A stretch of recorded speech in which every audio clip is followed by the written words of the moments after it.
ថ្ងៃនេះខ្ញុំបានចំណាយពេល1ម៉ោងដើម្បីទៅធ្វើការស្ទូចត្រីឆ្លូញជាមួយនឹងប្អូនថ្ងៃនេះបានត្រីច្រើនគួរសមខ្ញុំទៅស្ទូចត្រីនៅអូក្បែរផ្ទះដែលអូនោះគឺសម្បូរទៅដោយត្រី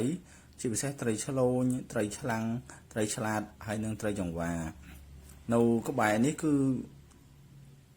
សម្បូរទៅដោយប្រព័ន្ធទឹកបាទអញ្ចឹងហើយគឺសម្បូរត្រីហើយពួកខ្ញុំបានធ្វើការស្ទួយបរើពិភាក្សាគ្នាបរើនិយាយគ្នាបរើជាពិសេសបងប្អូនគាត់នៅឃើញរឿងចង់បានប្រពន្ធហើយមួយនោះត្រីស៊ីគាត់លើកអត់ទាន់ក៏ដាក់ចុះទៅវិញបាទហើយនេះគឺជាលទ្ធផលត្រីដែលបងប្អូនស្ទួយបានបាទពួកគាត់ស្ទួយបានតិចជាងខ្ញុំមែនតើហើយខ្ញុំស្ទួយបានត្រីច្រើនហើយត្រីធំទៀតពួកគាត់ស្ទួយបរើឡើយតែនិយាយគ្នាបរើអត់បានមើលត្រីស៊ី